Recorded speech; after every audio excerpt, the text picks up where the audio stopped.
For generations, the Dreaming City housed one of the Awoken's most closely guarded secrets. She is known as Riven. Riven of 1,000 Voices, the last known Ahamkara. She has been taken, and her death is your calling.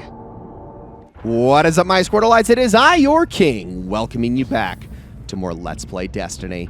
Uldren Sov is dead. Cade 6 has been avenged, and, well, the Awoken kind of helped us take down their crown prince, who was being manipulated the entire time, so it's only fair that, 1, we help the Awoken deal with the thing that manipulated Uldren, but 2, help them take care of a little pest problem. And by pest problem, I mean the power of one of the greatest and most destructive beings in the entirety of the Destiny universe. As Petra just said in the opening, there is one last Ahamkara that still yet lives.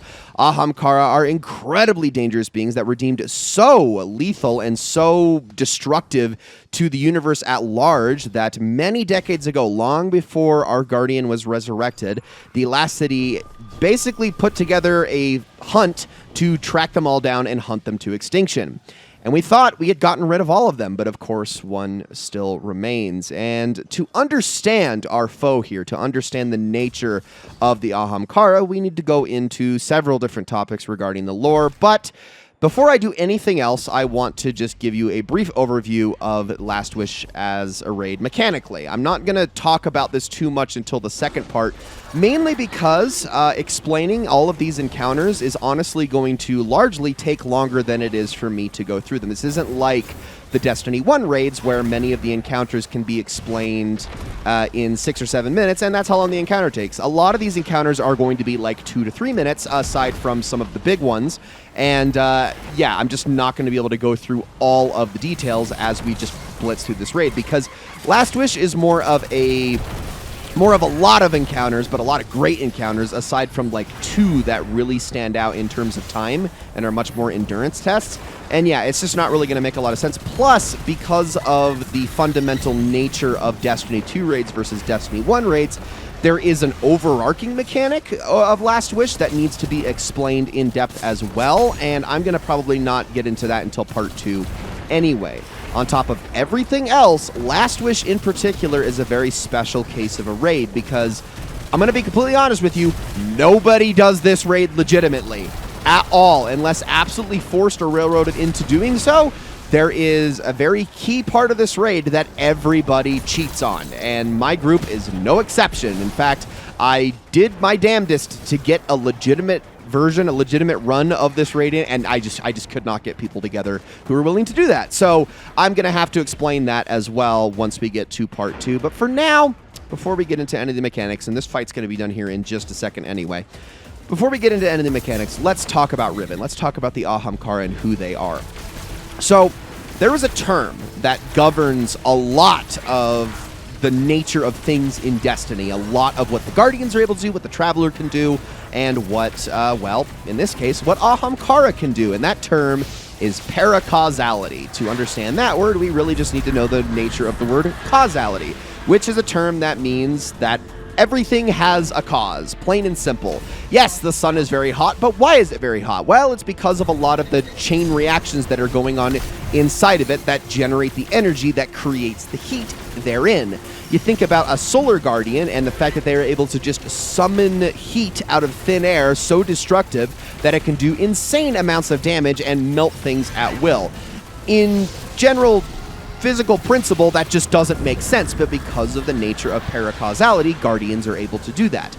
This is why we do not fall prey to things like the sword logic, which completely governs the Hive and the way that they are able to cleave through the universe. This is why Vex aren't able to simulate Guardians and why we are able to actually deal with them, because in all other cases, if there was not paracausality, the Vex would always win. Their ability to simulate everything perfectly makes them fundamentally invincible, but because of the Traveler, because of the term paracausality, we are able to circumvent that amazing power that they have.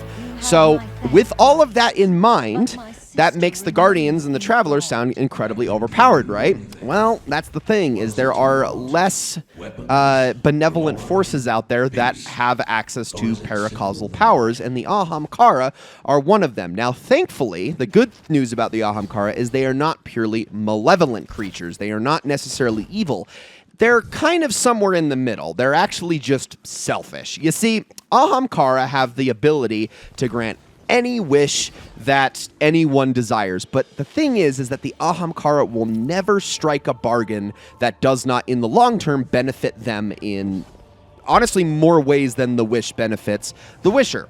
They will always find a way to take it back. They are cunning. They are manipulative. They will do everything in their power to benefit from that wish in some way, which usually leads to the destruction and the downfall of the person casting the wish. This is the main conceit behind why the Last City deemed these things too powerful to live. It wasn't just because they were like, this thing bad. I mean, don't get me wrong. It was definitely probably a call the Last City maybe didn't have the right to make, but they did, at the very least, have somewhat of a legitimate reason in believing that the Ahamkara could, in fact, be the destruction of all, because the Ahamkara's powers are practically limitless. Now, it's not entirely limitless. Some are more powerful than others, but they still can do things on a cosmic scale that most of us cannot conceive of. But again, they always do so with selfish intent. If they don't want to destroy the universe, they're not going to destroy the universe, especially because they exist in it, but they will probably do whatever they can to ruin anybody that falls for their tricks. Then we come to Riven. In the midst of the Great Hunt, Riven was sequestered away by Mara Sov for, well, under the guise of it being for her own safety. Obviously, everyone was being wiped out, and, you know, you tell Riven, hey, we don't want your race to go extinct. You come with us and we'll protect you. She's going to take that deal, but of course, you know, there's always a catch when it comes to the Ahamkara. But more cynically, Mara Sov's intent was to, well, of course, use the power of the Ahamkara. In fact, the only reason the Dreaming City even exists the way that it does, it's not just some plane on an asteroid, is because of Riven's power. She created all of this, much like the Traveler was able to terraform the planets all across the solar system. The Ahamkara was able to create these great halls and these great cities through the wishes of Mara Sov. But you see, the thing is even under those circumstances, Riven isn't just going to give it all up to Mara and let her do whatever she wants. No, she's still going to try to trick Mara. So Mara, being as cunning as she is, had to come up with a contingency plan. And that contingency plan is known as the Wall of Wishes. In fact, right before we went into that first encounter against Kali, if you go off to the left side, you climb up a little bit, and you take a little secret path up, you will find this wall. This wall is essentially a cheat code device. It has hundreds of thousands of different permutations that can be enacted through the use of the symbols on the wall, or even the lack thereof. And these can be used to conjure several different wishes. In the raid, mechanically, they can be used to work with certain encounters or change some of the parameters of the raid. I mean, they can even cause really silly things like the grunt party sound effect, which is based off of the Halo explosion sound effect that was used, the birthday surprise sound effect from Halo, which I always thought was kind of hilarious. But that's something you can actually activate with the Wall of Wishes. There's a lot of different wishes that you can go through in the game because of this, but the in-universe purpose for this thing, the lore reason for this, was because Mara knew that Riven was always going to try to find some way to undermine her wishes. So the wall, with all of its many permutations, is supposed to prevent anything else. It is supposed to be a contingency plan. It is to Mara's such explicit and exact specifications that there is no way that Riven can come up with a way to cheat her on that wish, essentially. It's like the most well-versed artificial lawyer paracausal lawyer that anyone could ever come up with. It's just able to cover every possible contingency, and eventually Riven just has to acquiesce and grant the wish exactly as it is. And you know what? I'm just going to be honest with you. Riven didn't take too kindly to all this. Like, don't get me wrong. She loves being challenged. All Ahamkara love the thrill of trying to be outdone by someone who thinks they're smarter than them, because Ahamkara themselves are such vastly intelligent, superior, and powerful beings that to them it's honestly very thrilling to be told, hey, I'm smarter than you, and to actually have to meet that challenge. But in this particular case, and a lot of it was due to the disadvantages that Riven was put under, she kind of had to concede here, and that didn't make her very happy. So somewhere in the midst of all of that, even after helping Mara create a lot of the Dreaming City, in the midst of all of that, at some point, Riven was taken. We don't know exactly when, but it had to be done by the Taken King, who is obviously now dead. Now, for whatever reason, the Dreaming City was able to keep this problem at the very least under control a bit, but it seems that things have gotten out of hand.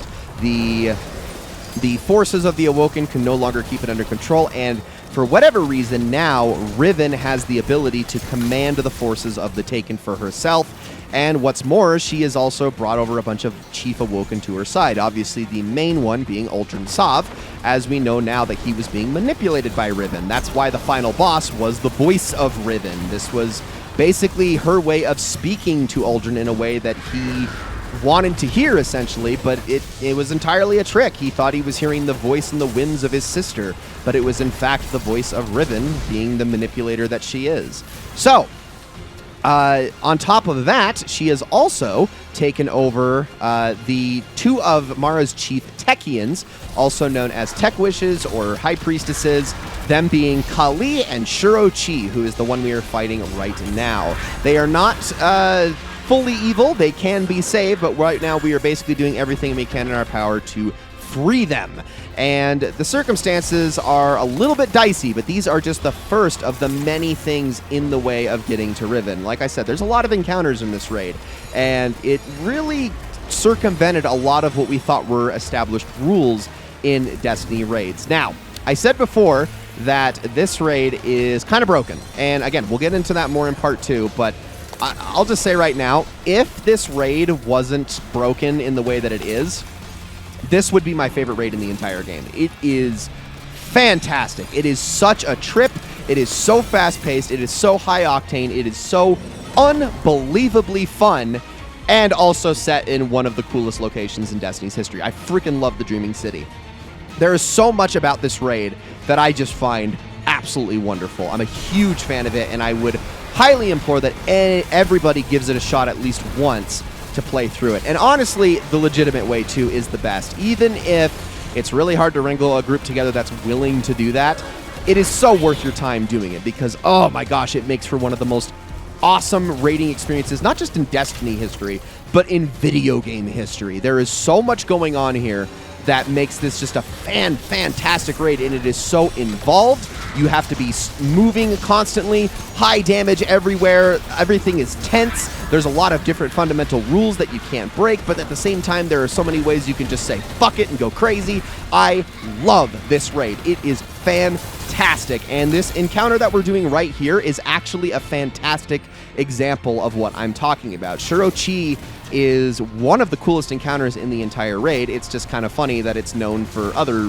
things that, well, we won't get into today, but it's known as kind of the encounter that everybody goes to farm things, which makes sense. I mean, they're throwing so many enemies at you that it kind of works out in your favor in that way, but such a fun encounter that is constantly keeping you on the edge of your seat, and you're constantly just blitzing from place to place. You do still have to be coordinated with people, so you're moving back and forth.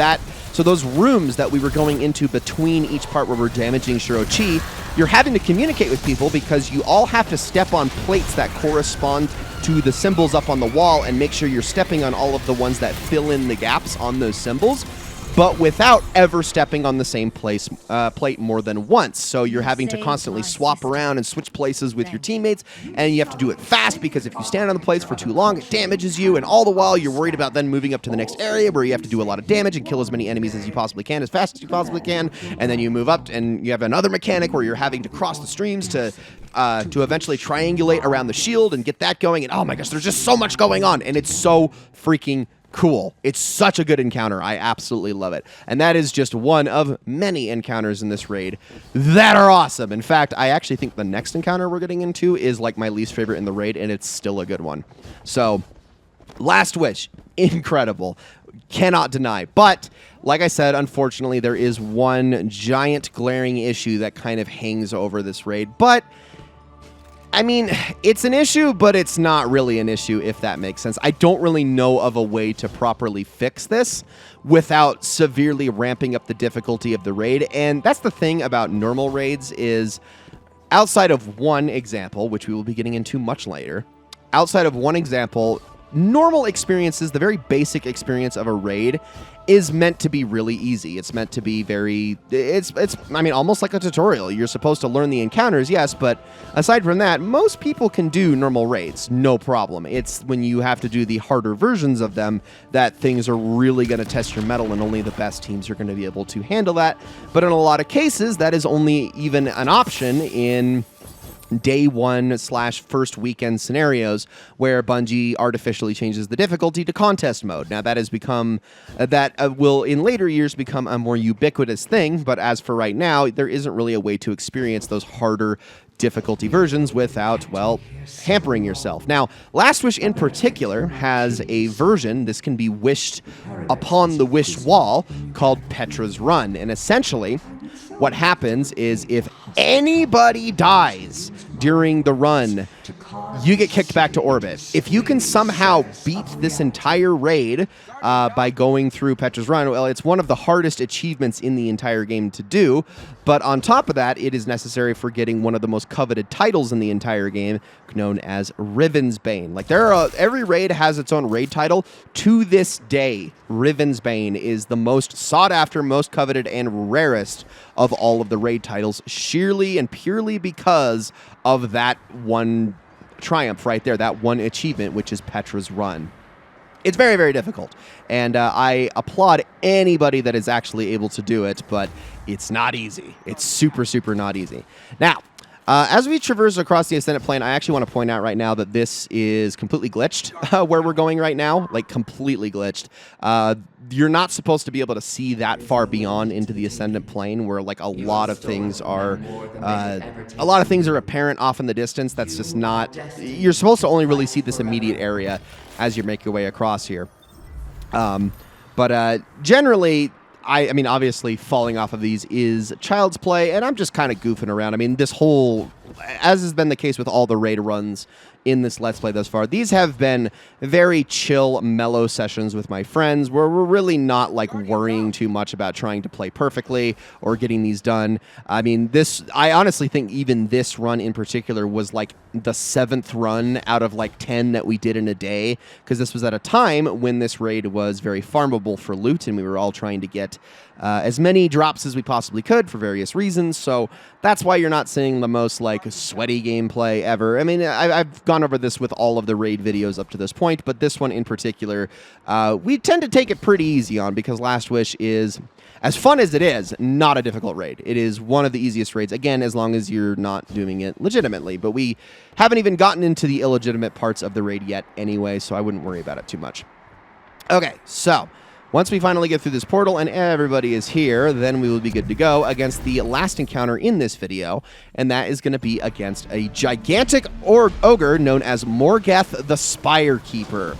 Now, Morgeth is a bit of an interesting character, not just because of the nature of his mechanics, which are actually very different from a lot of the other encounters in this raid, but also because of his relation to another boss in another part of the Dreaming City known as Vorgeth, who will be, trying to get my time straight, but yeah, he will be seen at a later point in this Let's Play, if you're watching it chronologically, in a dungeon known as the Shattered Throne. So yeah, he actually's got a brother, which is kind of funny, and they are very different raids mechanically, or very different encounters mechanically, but they are still in a lot of ways related, and both Morgeth and Vorgeth got this thing where they will push you across the arena at an insane amount. I mean, all Taken Ogres do, but these guys in particular really love to shove you around, and it's not very fun. So the way this encounter works is very simple. Like I said, this is the one that's kind of the odd duck out because it's one of the only ones that doesn't use the symbols in this raid. This is one where you're basically trying to gather Taken Strength faster than Morgeth does. Morgeth is slowly building Taken Strength throughout the course of the fight, and what you're supposed to do is your entire group is supposed to gather 10 stacks before he does. The wider your berth between your collective stacks and his stacks, the more time you will have to do damage to the guy. So like if you're at times 10, well, total, and you can see right there in the bottom left it says Morgoth is at 20% strength. If you can get to times 10 long before he gets to 100%, then you're going to have a lot of time to do damage, but if you take too long, you're going to be in trouble. Now, taking strength comes with a downside, because when you collect 2 stacks, you can sometimes be trapped in this tornado, and if you're not rescued from the tornado in time, which I don't know if I'm going to be. I've got 6 seconds here. Oh, no, I was. If you're not rescued in time, you will die. But once you are rescued, the person that rescues you takes all of your stacks on themselves, and then you have to go and gather more stacks. Whoever is chosen is completely random depending on the number, but once you grab this last one that's in the center right here, that is when the fight begins, and now it is time to do damage. So he's at 50% strength, so we got a little bit of time to do this, and I am using a weapon called Legend of Acreus, which is going to do the most damage up this close, as long as I can keep Trench Barrel active. If we can kill him before he gets back to 100 strength, we are done here, and that is going to be the first part of the Last Wish raid. Guys, thank you all so very much for watching. I hope you all enjoyed this video very, very much, and I will see you all in the next one.